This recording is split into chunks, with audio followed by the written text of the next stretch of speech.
Okay, welcome back to the Level Up Live podcast, where business owners and emerging leaders come to grow without losing what matters most. I'm your host, Sean Meyers, and my mission is simple: to empower business owners to design a life they don't regret without sacrificing health, relationships, or spirituality. We do this through the Level Up Live Mastermind, built on 5 pillars: accountability, clarity, support, guidance, and community. Today's guest is someone who helps people do just that, not just with their mindset, but with their money. Conner Halstead is a financial advisor with Edward Jones. And what I respect about him most is that he doesn't just talk about numbers. He talks about goals, values, serving people, and building a future that actually aligns with their life. Conner's a husband, father of 3, outdoorsman, and a man of faith who believes that success isn't about what you earn. It's about what you build for the people and the purpose you love most. Today, we're going to pull back the layers of Conner's story, how he got into the industry, what drives him, what he's learned about stewardship, and how entrepreneurs can build a financial foundation that matches their mission. Conner, welcome to the show, brother. Hey, great to be here, Sean. So let's start here, man. How did you first get into the world of finance, and what's the story behind why you do what you do? So my journey is maybe a non-traditional one into the role that I find myself in today. So I am the son of a church pastor, and growing up, that was kind of the world that I was brought up in, and a world that I was, trained and equipped in for a lot of ways. And so when I finally went off to college, I was always more interested in fun and friends maybe than in, starting a business or anything like that. So I got to college. I was an undeclared major, spending all sorts of money on a private college to not even know what I was studying. Finally kind of came time where you had to make a choice, and had a couple options, and really through a couple of experiences felt called to go into full-time ministry. And so that's what I studied. So I got a undergraduate degree in what you would call like Christian ministry, I guess, and studied that through college, graduated from college, and got a job at a local church here in the Conroe area, where I worked for 14 years, got a master's degree in theology, spent a lot of time serving in different ministries, things like that. And so you say, okay, well, none of that sounds like it's taking you in the direction of finance, right? Well, along the way, got married. We have a family of 5 now. And coming through the COVID season, there was a period of time where I was looking around and just realizing that my wife was staying home raising our young children.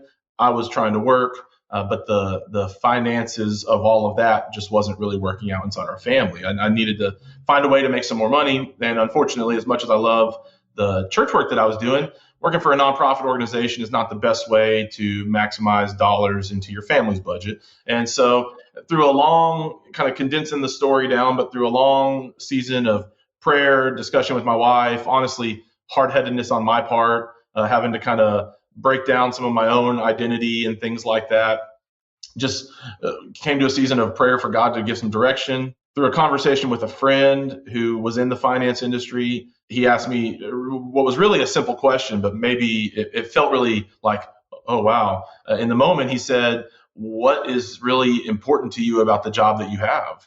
And I mean, there's a lot of things I could have said, but at the core, it was like I wanted to help people. I loved working with people. I loved that one-to-one personal interaction that the job I was doing had.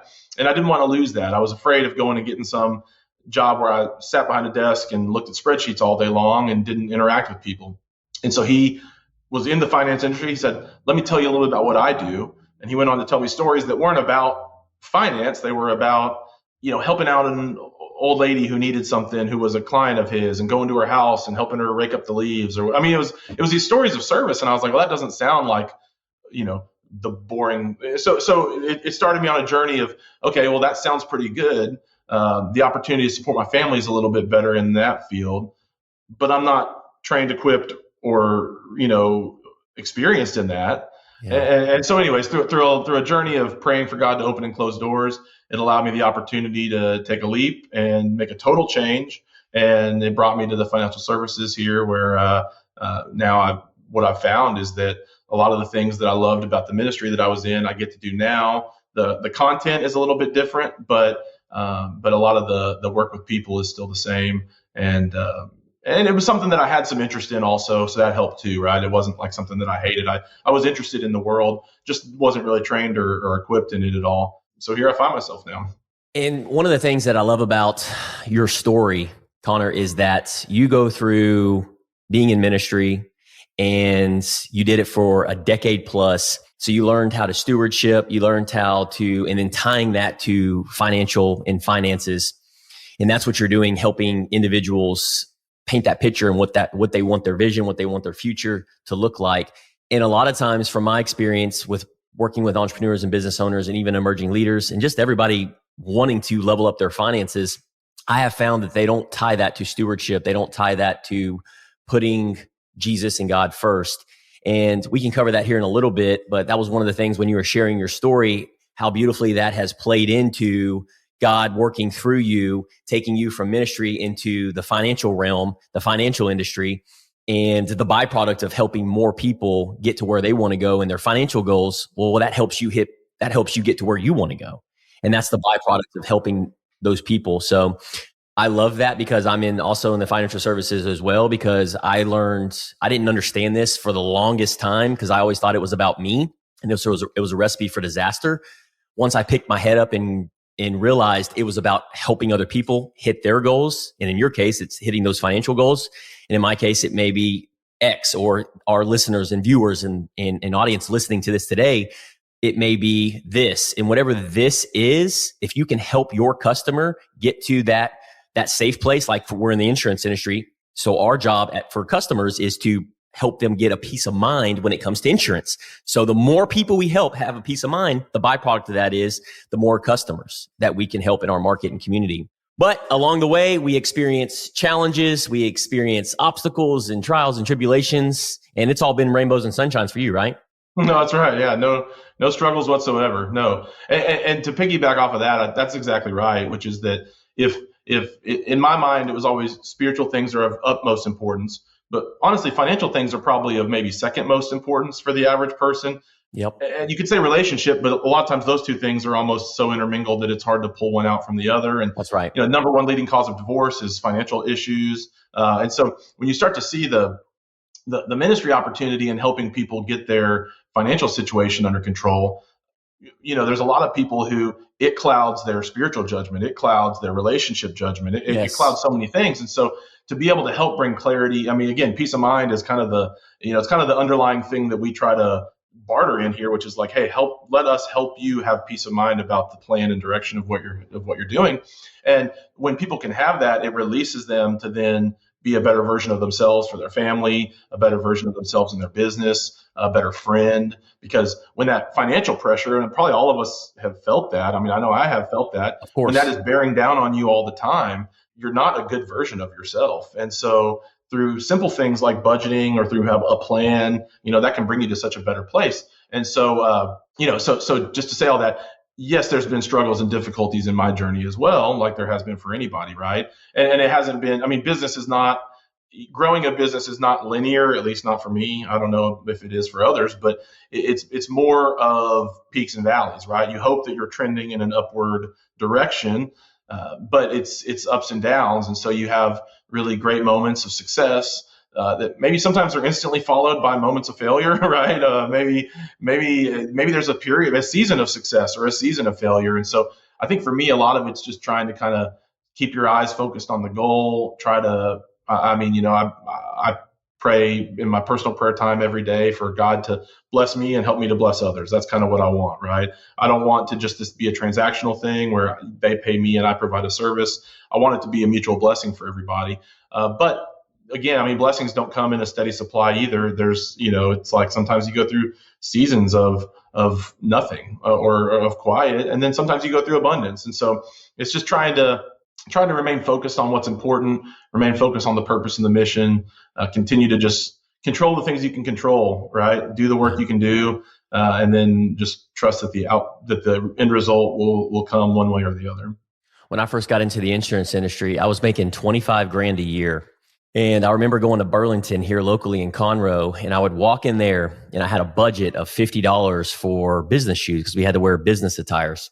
I remember getting those shoes and I remember sweating bullets going up to the counter and swiping my card because I remember that I was going to swipe that $50 and I was only making $25,000 a year, and that was before taxes. And once I swiped that card, I remember feeling that money getting taken from my account. It was in that moment where I realized that over the next 6 to 12 months, I was like, I'm sick and tired of feeling like this. And I've been a student of the game ever since because I realized that I had the scarcity mindset. I was so attached to the money, Conner. I was so like $50, $100, $25, whatever it was. When it was pulling out of my account, I felt that. And because where focus goes, energy flows, that's what I was focused on. I had the scarcity mindset. So I had to work on these habits. I had to work on these, what I call bad habits. I had to become, who did I need to become so I didn't have to have that stress in my life as a business owner and emerging leader? I had to look at life as an abundance mindset. There's plenty money to come.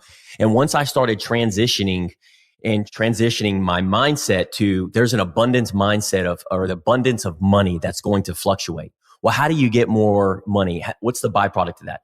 It's by helping more people. Once I started focusing not on the $50 that it cost for my shoes, and I started focusing on how could I serve more people? And that's where I put my energy, my time, my focus, whether it was marketing, advertising, employees, whatever it may be. I didn't have time to worry about the $50 that were coming out of my account. Now, if you knew me then, and even for listeners and audience that know me over the years, I was the guy wearing holes in my shoes.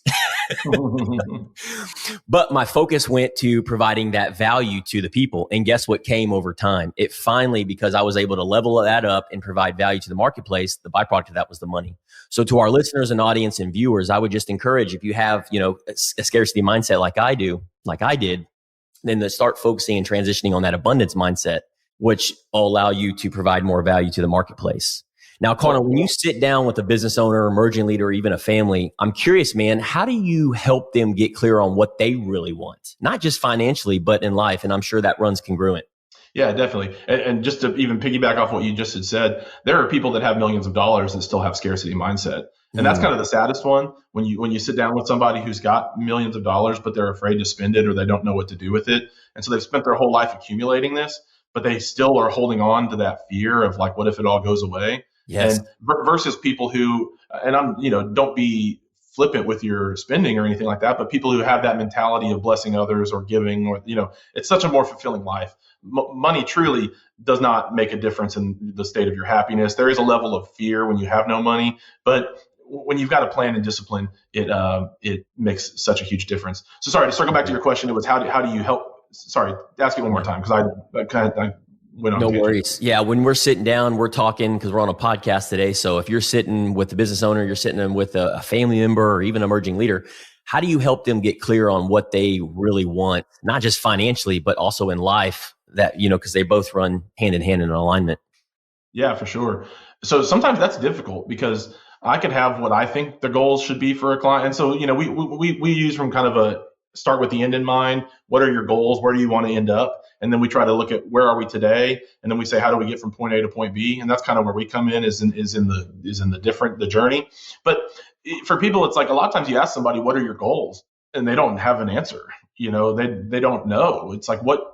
And so one thing we'll say is like, what are you retiring to, not what are you retiring from, right? What is your life going to be when you're done? Not, I want to escape this job because I hate working. That's not a great goal, right? It's like, who's the person that you want to be? What's the life that you want to have? And most people spend almost no time thinking about that.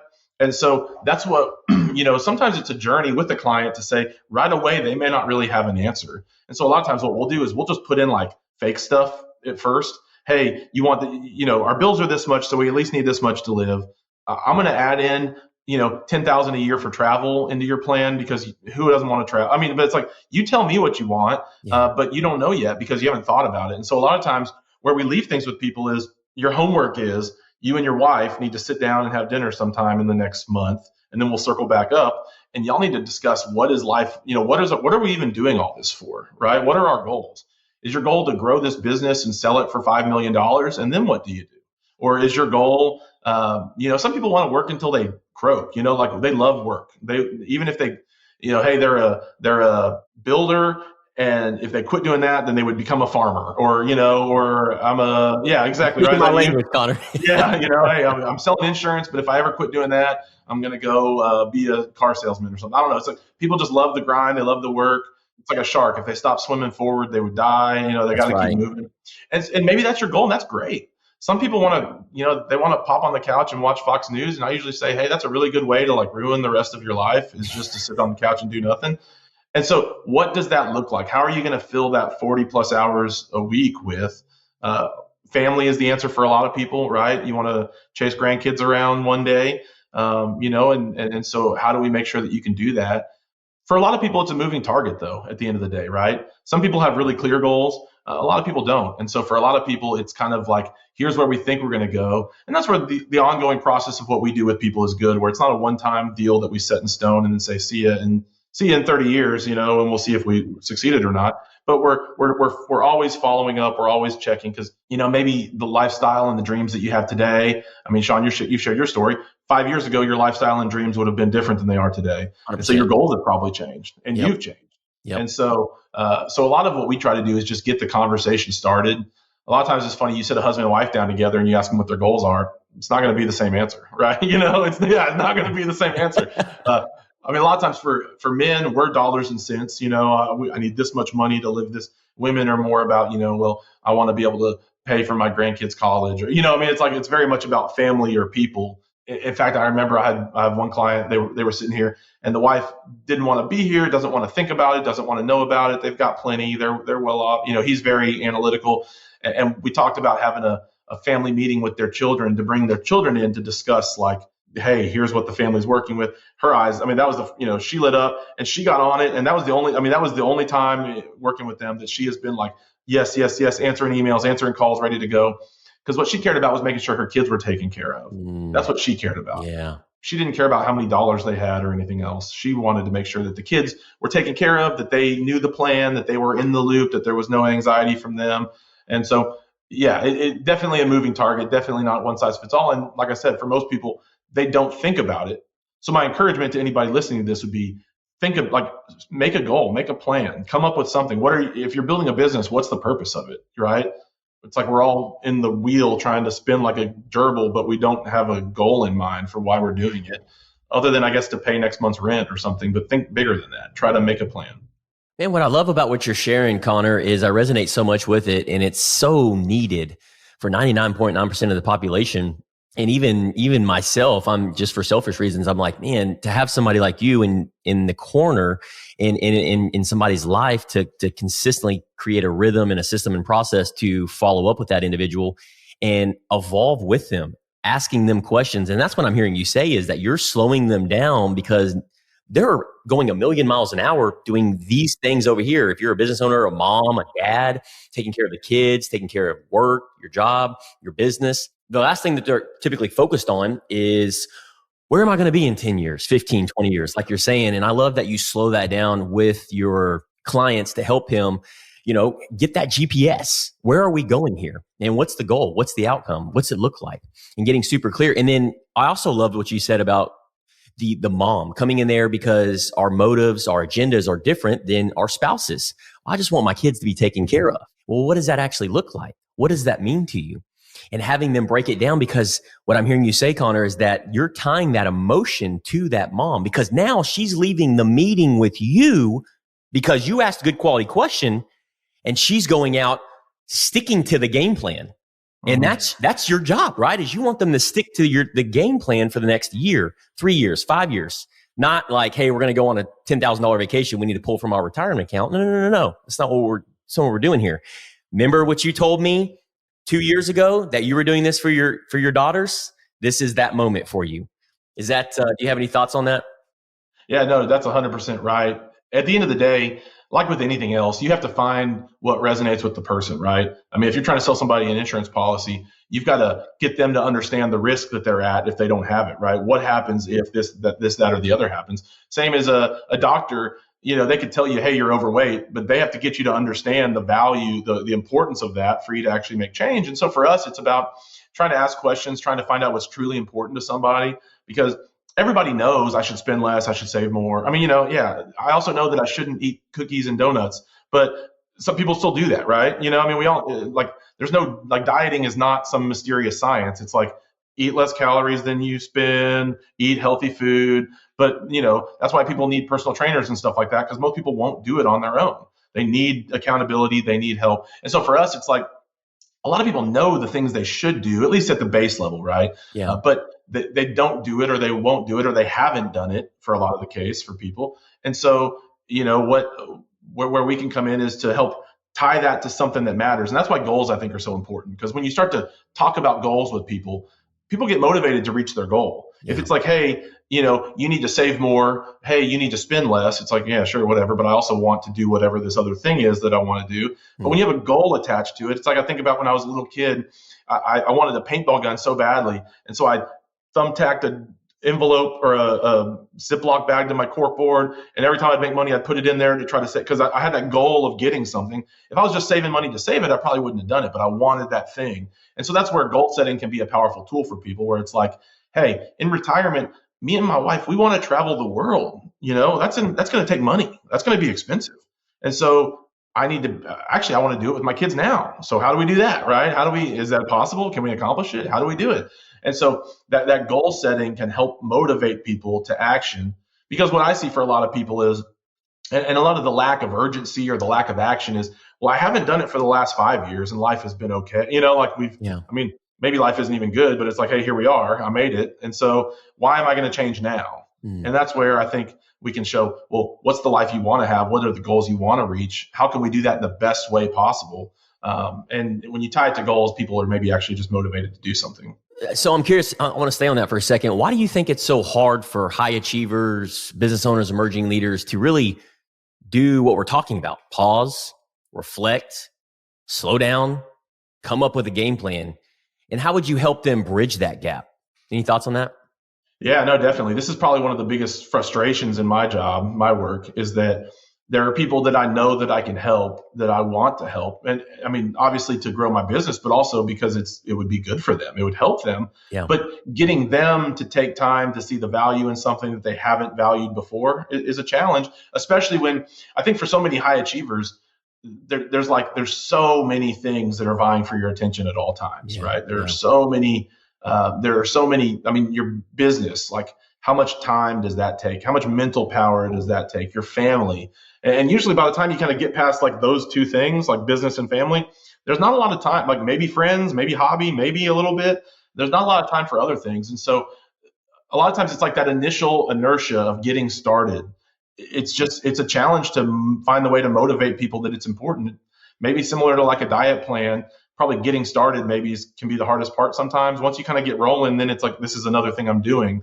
But when it's not, and so, that's where I think the relationships piece comes into play, where it's like, definitely you can find clients, and I search for clients that I don't have relationship with.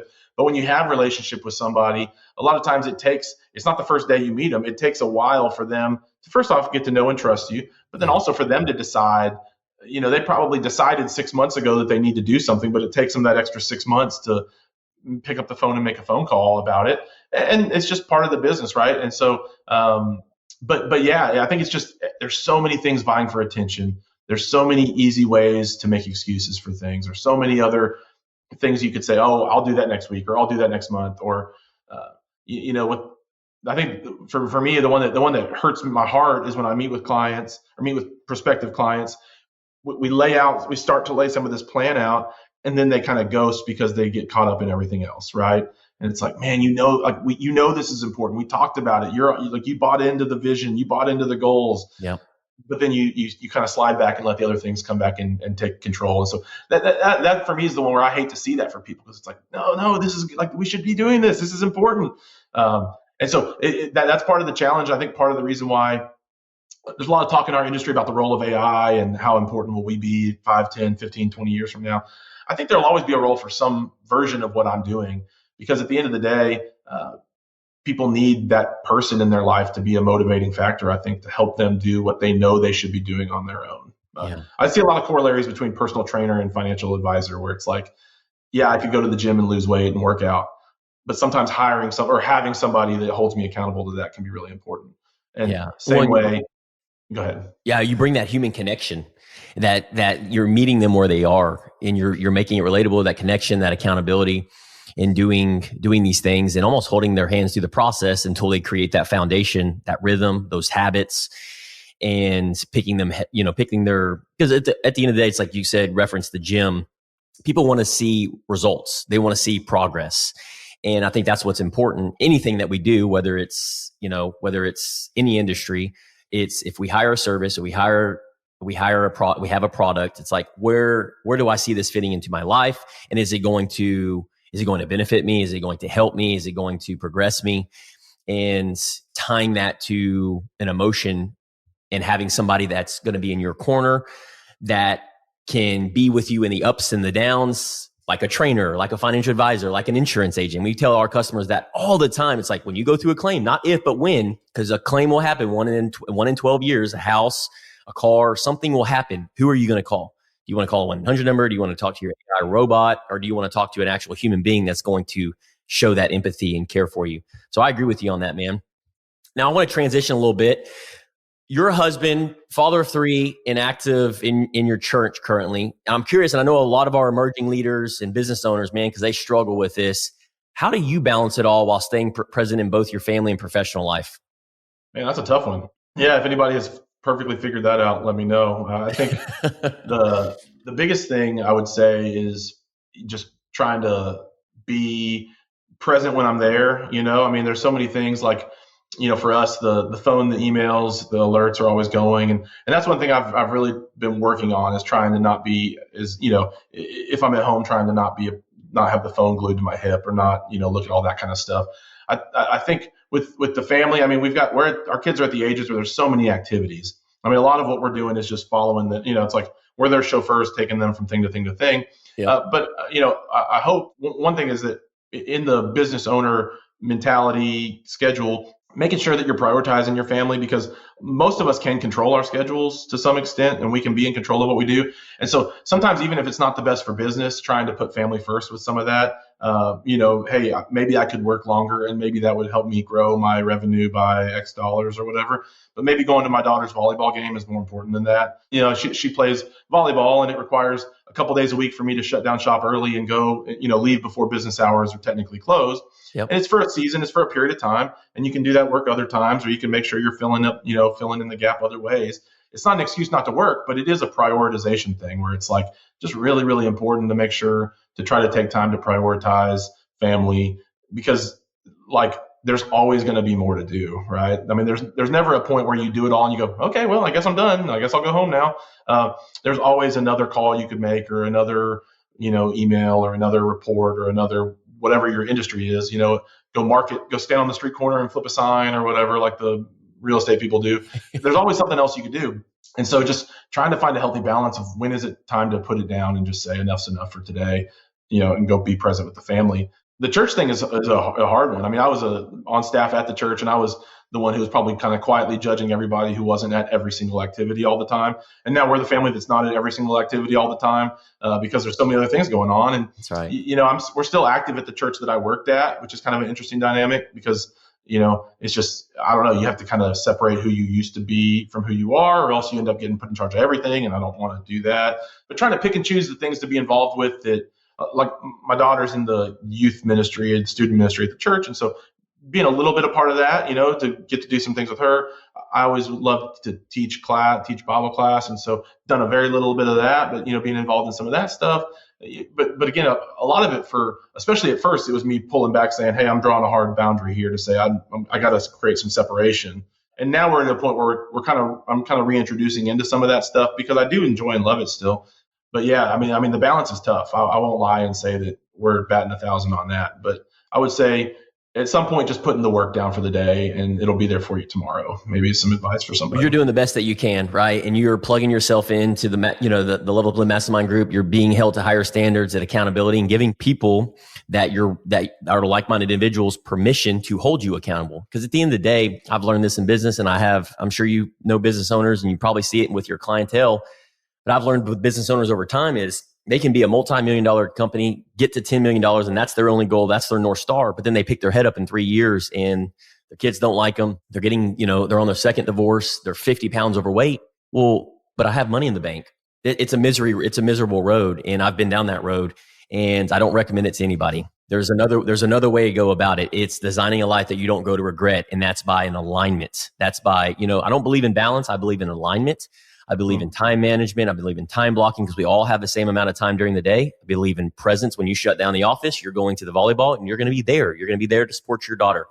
And you're not going to be on your phone sending emails, right? Because then that's out of line with balance. There are going to be sacrifices in different seasons of life as you go to build. But as long as you communicate that and you're aware of that and you correct course when need be to fill that tank up, that's designing a life that you don't grow to regret. And that's what I'm all about. So being a student in the game, it's a beautiful journey. And Conner, man, I really appreciate you. I just want to acknowledge you real quick. I appreciate you for opening up, being authentic, sharing your conviction today. Because I know a lot of our emerging leaders and business owners are going through the same thing. We're all going through just being a child of God, and glory goes to God.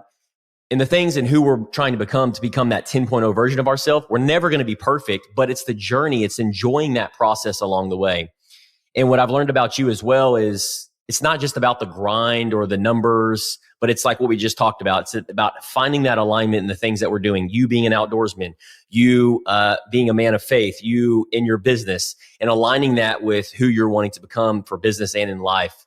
And that creates that purpose, that clarity, and ultimately the peace of mind, what we're all striving towards. So I appreciate you, man. Yeah. Thanks, Sean. Yeah. How can our Level Up and Live community, you've been nothing but valuable today. How can we support you at Level Up and Live? I think for me, the biggest thing is I'm just trying to get to know more people in the community. So I had a couple guys I've had a chance to grab a cup of coffee with. I got a couple more that I'm trying to reach out to just for the purpose of getting, at first it was actually, hey, tell me about Level Up and Live and why you liked it, right? What value do you find in it? Because I was kind of trying to vet the group myself. I told Sean, but I was a little skeptical at first coming in, maybe from the outside looking in, but now it's just like, I don't want it to be something where we show up on Fridays, strangers, we talk for a little bit and we leave. I'd like it to become people that I know and am sharing a community with. So yeah, reach out, talk to me at the mastermind or let's grab a cup of coffee or something, because I'd love to get to know people. I love to hear people's stories, love to hear how they started their business, why they're doing what they're doing.